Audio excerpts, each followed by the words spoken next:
Negotiations में पाकिस्तान है, पाकिस्तान में होना है, सभी पार्टीज बैठेंगी पाकिस्तान में, मेरा मतलब इजराइल, ईरान, अमेरिका से है। लोग कह रहे हैं कि भारत की डिप्लोमेसी कहाँ है इसमें? इन चारों में से कौन लड़ रहा है गल्फ में? कौन भिड़ रहा है ईरान इजराइल के जंग में? ये बेवकूफी चीज है। अब वहां पे मीटिंग हो जाएगी तो हमने ये कर दिया, क्या कर दिया है? ईरान तो गया नहीं क्योंकि उसने कहा था कि मैं कोई सीज फायर की बात नहीं करूंगा। इजराइल के संबंध ही नहीं है जिहादिस्तान के साथ, तो क्या करेंगे? हमने देखी है जिहादिस्तान की हकीकत, लेकिन दिल के खुश रखने को गालिब ये ख्याल अच्छा है। ट्रंप नहीं रुकेंगे और ट्रंप अगर हमला करते रहेंगे तो ईरान क्या आपको रुकता दिख रहा है सर? अब मेन चीज ये है कि अमेरिका हमला करेगा, खर्ग आइलैंड को ले लेगा। अगर यूनिवर्सिटीज को मारा, जो धमकी दे रहा है IRGC, तो जो कुछ सहानुभूति ईरान को मिली है दुनिया से वो खत्म हो जाएगी। सैकड़ों पाउंड उनके पास यूरेनियम है जो ट्रंप लेना चाहता है। वो यूरेनियम कैसे लेंगे? ग्राउंड पे तो जाना पड़ेगा ना उसके लिए। 20% जाएगा, उसको मालूम है वो यूरेनियम कहाँ रखा हुआ है। पूरी कहानी में पाकिस्तान क्यों कूद रहा है इतना? केवल इसलिए कि वहां लोग बैठेंगे इस्लामाबाद में। और किस लिए? और ट्रंप बड़ा खुश हो जाएगा। फिर वो पिंजरे वाली मुनिया जो खेती मार्शल है, उसको ट्रंप कह देगा बड़ा अच्छा आदमी। जंग हो रहा है साउथ अफ्रीका और कीनिया के बीच, और आज मीटिंग करा रहे हो जापान में, जिनका कोई लेना देना नहीं है उसके साथ, तो क्या फायदा? 1% मान लेते हैं कि जी पाकिस्तान बड़ा सीरियस है और पाकिस्तान इसको क्रैक कर लेता है, इससे पाकिस्तान की हैसियत में क्या बदलाव आ जाएगा? कोई फर्क नहीं पड़ेगा। क्रैक क्या करता है सर? जो लोग लड़ रहे हैं वो तो है ही नहीं ना, तो बाकियों को लाके क्या करोगे आप और मेरा जंग है, तो मैं आपके पड़ोसियों को ले आता हूं बात करने के लिए, उसका क्या फायदा सर? जो लोग कहते हैं कि भारत जो है वो मध्यस्थता नहीं कर रहा तो जिहादिस्तान कर रहा, हो जी जीत होगी। क्या जीत होगी? 4 जूते उसके चेहरे पे पड़ेंगे, जिहादी को वो सही हो जाए। अगर डोनाल्ड ट्रंप निकलने का इरादा करते हैं वहां से, बेंजामिन नेतन्याहू मानेंगे इस बात पे? क्यों नहीं? डोनाल्ड ट्रंप कौन सुनता है? डोनाल्ड ट्रंप के ऊपर कौन कंट्रोल कर सकता है? नेतन्याहू तो नहीं करता, दुनिया में कोई नहीं करता। ट्रंप तो खुद कहता है मैं वही करता हूं जो मेरा मन चाहता है। नमस्कार, आप देख रहे हैं डीएनपी इंडिया। मैं हूं प्रकाश ललित और हमारे साथ हैं the great Deepak Vora sir. Sir बहुत बहुत शुक्रिया हमारे साथ जुड़ने के लिए। सर ने आज समय थोड़ा कम दिया है, शिकायत है इस बात की, दर्शक भी करेंगे शिकायत कमेंट बॉक्स में। जल्दी से सर के पास चलते हैं। पहले आपका बहुत बहुत धन्यवाद, आपने दोबारा बुलाया। अगली बार मैं आपको डबल टाइम के साथ हम रिकॉर्ड करेंगे, यहाँ तक कि दर्शक फिर कंप्लेंट करेंगे कि इस बुढ़े को बार बार क्यों लाते हो। नहीं नहीं नहीं नहीं, ऐसा कोई नहीं है। फैन फॉलोइंग है भाई साहब, कमेंट भेजूंगा मैं आपको स्क्रीनशॉट। सर ये कह रहा था कि अब लोग ये कहने लगे हैं कि देखिए जी, मतलब लोगों को दिख रहा है कि नेगोशिएशंस में पाकिस्तान है, पाकिस्तान में होना है, सभी पार्टीज बैठेंगी पाकिस्तान में, मेरा मतलब इजराइल, ईरान, अमेरिका से है।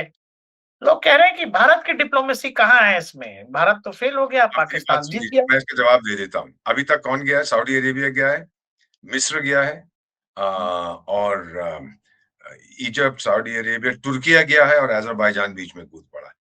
इन चारों में से कौन लड़ रहा है गल्फ में? कौन भिड़ रहा है ईरान इजराइल के जंग में? ये बेवकूफी चीज है।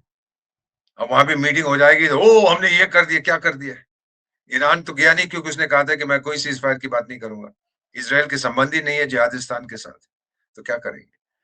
हमने देखी है जिहादिस्तान की हकीकत, लेकिन दिल के खुश रखने को गालिब ये ख्याल अच्छा है। कुछ नहीं होने वाला, it's doomed, it's finished, it's over. और अभी मुझे नहीं मालूम, अभी अगर आप टाइम देखेंगे इस समय लगभग 2:30 बज रहे हैं।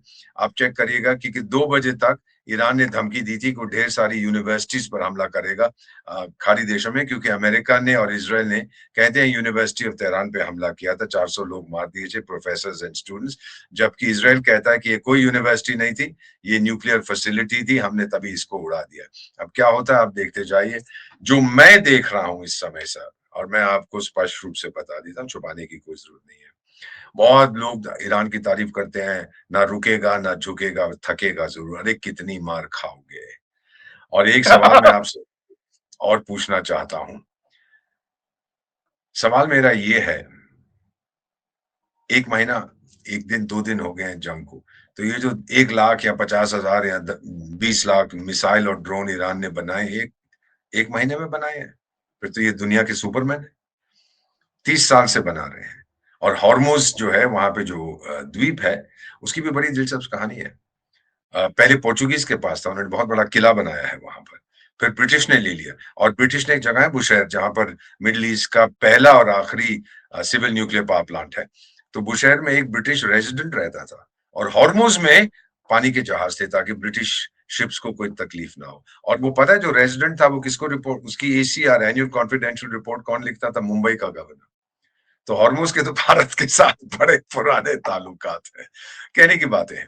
अब मेन चीज ये है कि अमेरिका हमला करेगा, खर्ग आइलैंड को ले लेगा, अगर यूनिवर्सिटीज को मारा, जो धमकी दे रहा है IRGC, तो जो कुछ सहानुभूति ईरान को मिली है दुनिया से, वो खत्म हो जाएगी। क्योंकि अमेरिकन यूनिवर्सिटीज जो हैं उनको मारना शुरू कर दिया, फिर तो ट्रंप पागल हो जाएगा, और अमेरिका के लोगों के समर्थन के साथ बहुत मारेगा ईरान। उसने कहा कि अभी आपने देखा नहीं है। और मेरा अपना मानना है कि आज या कल वो ये जो कहते हैं बूट्स ऑन द ग्राउंड, वो अपने मरीन्स भेज के कब्जा कर लेगा। खर का पहले मिलिट्री इंस्टॉलेशन उसने उड़ा दिया, मिल टर्मिनल भी उड़ा देगा।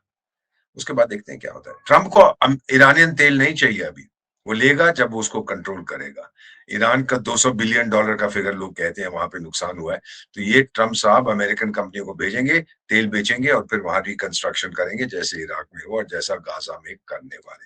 सर, ट्रंप रुकने वाला नहीं है, उसने कह दिया क्यूबा इज नेक्स्ट। अब क्यूबा को ठोकेगा, देखते जाइए अब क्या तो होता है। ट्रंप नहीं रुकेंगे, और ट्रंप अगर हमला करते रहेंगे तो ईरान क्या आपको रुकता दिख रहा है सर? क्योंकि ईरान कब में तक? एक रिपोर्ट आई है कि ईरानी मिलिट्री के अंदर भर्तियों में जबरदस्त तेजी है। लोग कह रहे हैं कि अमेरिकी हमला होने ही वाला है, अमेरिका ग्राउंड पर आएगा। उनकी मरीन फोर्स ऑलरेडी करीब 3500 के आसपास वो लोग तैनात करने जा रहे हैं। ये जो आप खर्ग आइलैंड की बात कर रहे हैं, तो क्या उस पर कब्जा करने के मूड में डोनाल्ड ट्रंप लग रहा है कि ये होने वाला है? फौज में सर मुझे कोई फर्क नहीं, आप 20 करोड़ भर्ती कर लो, 24 घंटे में उनको ट्रेनिंग हो जाएगी। क्या बकवास करते हैं। अरे सर, 18 महीने 2 साल की ट्रेनिंग होती है फौज के अंदर, तो जितने मर्जी भर्ती करो, क्या करेंगे वो? जैसा जब पहले ईरान इराक युद्ध हुआ था सर 1980s में, तो वो बच्चों को भेजते थे ना ईरानियन, ये तो डॉक्यूमेंटेड है। बच्चों को भेजते थे कि जाओ भाई, सीधा जन्नत में जाओगे, छाती में गोली खाओ, जाओ। और अगर माइन फील्ड्स लगा रखी हैं उसमें से वॉक करो, अगर उड़ जाओगे कोई बात नहीं, जन्नत में जाओगे, हूरें तुम्हारा इंतजार करेंगे। इस टाइप की चीजें ये लोग किया करते। तो अब क्या, विदाउट ट्रेनिंग वो क्या करेगा सर? लाठी लेके जाएगा वहां पर? Aren't nonsense. मेरा अपना मानना है कि इजराइल और अमेरिका जो कंबाइंड शक्ति है, वो ईरान से 100 गुना ज्यादा है। अभी तक ईरान मार खाता रहा है, सहता रहा है, उसके समर्थन में कोई नहीं उतरा। और अगर उसने फिर ये शुरू कर दिया, जो धमकी दिया है कि मैं ये कर दूंगा, वो कर दूंगा, सारी दुनिया जो सहानुभूति उसके साथ है, अगर यूनिवर्सिटी पे हमला हुआ, university of Tehran science and technology पे हमला जो हुआ है, 400 लोग कहते मर गए, तो वो सब सहानुभूति खत्म हो जाएगी। सर, यूनिवर्सिटीज पे हमला करना सही नहीं है। अब अमेरिका ने किया नहीं किया, और क्या ये न्यूक्लियर फैसिलिटी थी? मेरा मानना है कि ईरानियन झूठ बहुत बोलते हैं। सर, यही तो कहते हैं ना, जंग के अंदर पहली मौत किसकी होती है? सच्चाई की होती है। इन पे मैं विश्वास नहीं करता। ये जो एक कहा जा रहा है कि सैकड़ों पाउंड उनके पास यूरेनियम है, जो ट्रंप लेना ट्रंप चाहता है, वो हाँ, वो यूरेनियम कैसे लेंगे? उसको ग्राउंड मालूम पे है तो जाना पड़ेगा ना उसके लिए। 100% जाएगा, उसको मालूम है वो यूरेनियम कहाँ रखा हुआ है। अब नातांज में है, फर्दो में है, इधर है उधर, जितने लोग जितने मुंह उतनी बातें। वो जाके ले लेगा, ले आएगा, और फिर उसके बाद ईरान बहुत सालों तक कुछ नहीं कर पाएगा।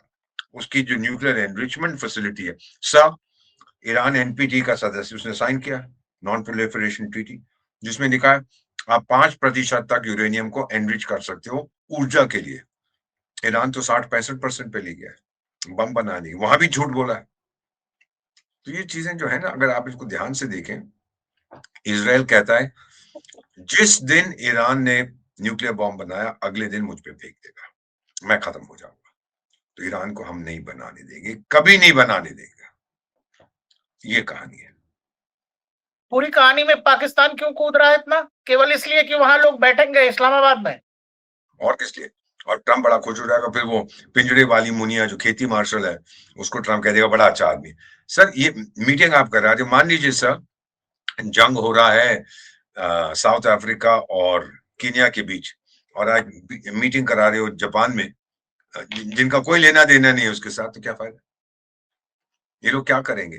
तुर्की नफरत करता है सऊदी अरेबिया से, सऊदी अरेबिया नफरत करता है ईरान से, और पाकिस्तान के साथ तो सब नफरत करते हैं, डिफेंस पैक्ट ये वो सब कुछ। अजरबैजान ऐसी कुछ, जहां टर्की जाएगा वहां अजरबैजान, जनाब मैं भी आ रहा हूं, जाओ भी, तू भी चला जा।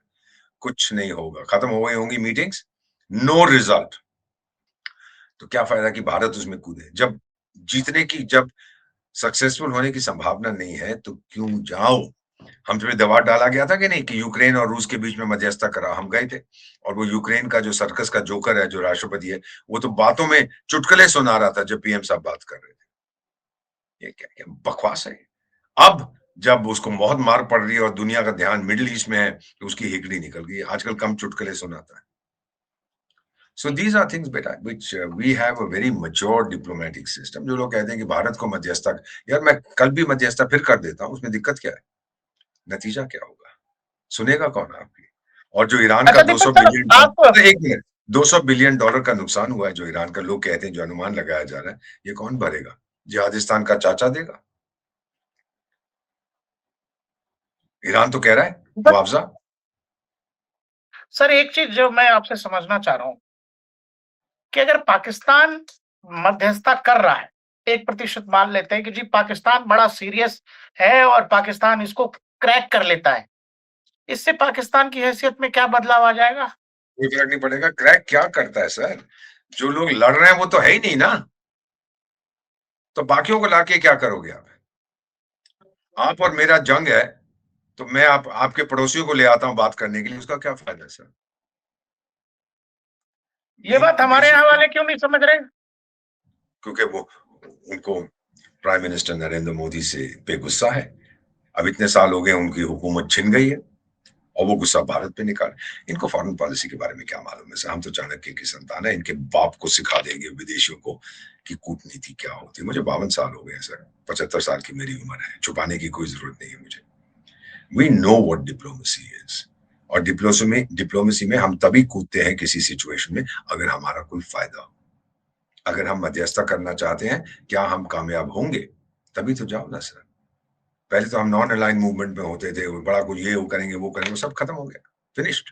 अब हम ऑल अलाइंड मूवमेंट में, सबके साथ दोस्ती, सबका साथ, सबका विकास, सबका प्रयास, सबका विश्वास। तो जो लोग कहते हैं कि भारत जो है वो मध्यस्थता नहीं कर रहा तो जिहादिस्तान कर रहा हो, जी जीत होगी, क्या जीत होगी? 4 जूते उसके चेहरे पे पड़ेंगे जिहादी को, वो सही हो जाएगा। कुछ नहीं होने वाला। ट्रंप अच्छा सिर्फ बोलेगा माय फेवरेट फील्ड मार्शल, मैं खुद तो मैं लूंगा नहीं, न्यूक्लियर क्या क्या नोबेल पीस प्राइज तेरे को दिला देता। तो वो जो फील्ड खेती मार्शल बोले, हाँ जी हाँ जी हाँ जी मुझे दे दो। यही बात है बेटा, अच्छा बताओ। सर, एक चीज जो मेरे ध्यान में आ रही है, ख्याल में आ रहा है, मैं बता देता हूँ। अगर एक भिखारी जो है, भिखारी अगर मैसेंजर का काम कर रहा है, तो इससे उसकी हैसियत में क्या बदलाव आना है? जबकि मुझे ये लगता है, जो डोनाल्ड ट्रंप साहब का फोन कॉल था नरेंद्र मोदी को, और अगर अमेरिका ये एडमिट कर लेता है कि भारत जो है मीडिएट कर रहा है, तो वो भारत की पोजीशन को यहाँ से वहां लेकर के चला जाएगा दुनिया की नजर में, जो अमेरिका नहीं चाहेगा। जबकि अगर पाकिस्तान वो डोनाल्ड ट्रंप ने कहा कि मैं लूजर्स के बीच में बड़ा अच्छा महसूस करता हूँ, मुझे अच्छे लोगों के बीच में अच्छा नहीं लगता है। लूजर्स रहते हैं, मैं खुश रहता हूँ कि उनके बीच फिर मैं बता पाता हूँ कि मैं क्या कर सकता हूँ। तो उससे साफ तमाचा तो मारा है ना कि आप तो लूजर हैं। तभी तो मैं आपसे मोहब्बत करता हूँ, तभी तो मैं कहता हूँ माय फेवरेट फील्ड मार्शल। और फिर मैं कहता हूँ पाकिस्तान ग्रेट कंट्री, क्योंकि आप लोग लूजर्स हैं।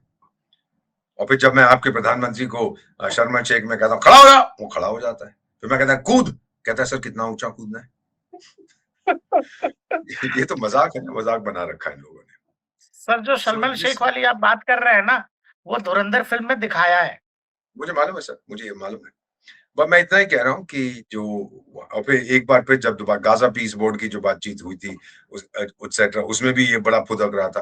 तो वहां पे तो शर्मा शेख ने इसको बोला, इस गधे को, ये जो बदमाश अपने आप को शरीफ कहता है, कि तू मेरे कान में फुसफुस फुसफुस आप सबके सामने बोल, और पीछे उसके चील की तरह खड़ा हो गया। और ये शुरू हो गया, मिस्टर प्रेसिडेंट, आसमान में अल्लाह है, यहाँ पे अल्लाह से बड़े आप हैं, और आपको तो नोबेल पुरस्कार 50 बार मिलना चाहिए। सर, आप बोलें, आपने तो साउथ एशिया को बचा दिया, अगर आप ना बचाते तो 100 करोड़ लोगों की मौत हो जाती। कहाँ दिमाग खराब है इस आदमी का, चापलूस।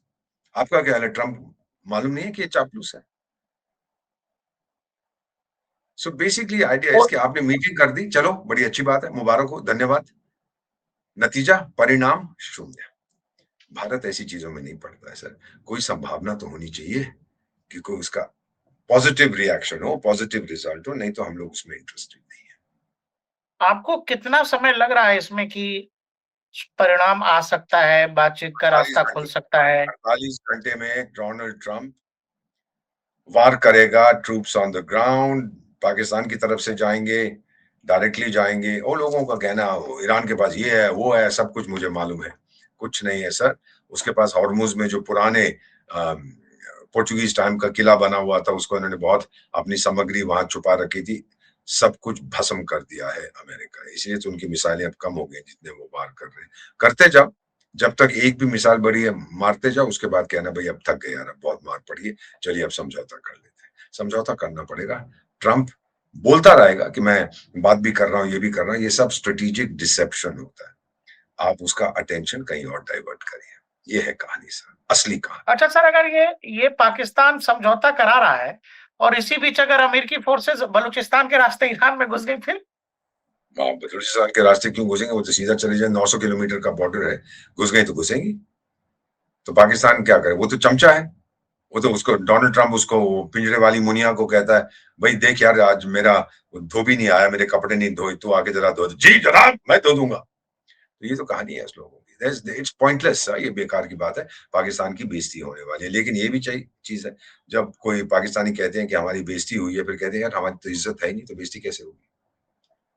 सो the reality is this is not going to work. Bottom line, कोई मध्यस्थता नहीं चलेगी जब तक जो लड़ रहे हैं आपस में भिड़ रहे हैं। इजराइल के संबंध तुर्की के साथ ठीक नहीं है, सऊदी अरेबिया के साथ ठीक है, अजरबैजान के साथ ठीक नहीं है, मिस्र के साथ ठीक नहीं है, वो तो जंग लड़ चुके हैं। तो क्या मध्यस्थता मानेगा सर? वो इजराइल का आइडिया है कि ईरान कभी भी मुझे धमकी नहीं दे पाए भविष्य में। कहानी खत्म। और वो तभी होगा जब अगर मार मार के उसको नपुंसक बना दो। अगर डोनाल्ड ट्रंप निकलने का इरादा करते हैं वहां से, बेंजामिन नेतन्याहू मानेंगे इस बात पे? क्यों नहीं? डोनाल्ड ट्रंप कौन सुनता है? डोनाल्ड ट्रंप के ऊपर कौन कंट्रोल कर सकता है? नेतन्याहू तो नहीं करता, दुनिया में कोई नहीं करता। ट्रंप तो खुद कहता है मैं वही करता हूं जो मेरा मन चाहता है, मैं सबसे बुद्धिमान हूं। निकल गया तो निकल गया, विक्ट्री डिक्लेयर करके, बाकी इजराइल लड़ता रहेगा। डोनाल्ड ट्रंप को हॉर्मुज से क्या लेना देना है? उसका तेल तो वहां से जाता नहीं, वो तो तेल इंपोर्ट ही नहीं करता, वो तो दुनिया का सबसे बड़ा एक्सपोर्टर है। रूस को कोई फर्क नहीं पड़ता, चीन को फर्क पड़ता है। तो ट्रंप बोलेगा आप लोग संभालो।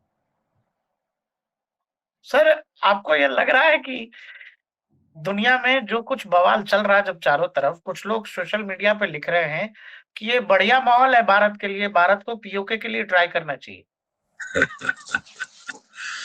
चलिए जब सब जाने कर दीजिए। ही रहे हैं चारों तरफ, तो थोड़ा सा आप भी सोच लीजिए। आपको चाहिए और 20 लाख कट्टर मुल्ले? नहीं चाहिए ना। धरती तो हमारी है, वो तो हम ले लेंगे एक ना एक दिन। फिर वहां के लोगों के साथ क्या करना है सर? सोच लीजिए इसके बारे में। अब लेना होगा, जब टाइम आएगा अपने आप हमारे पास आएगा। वहां के लोग ऑलरेडी कह रहे हैं।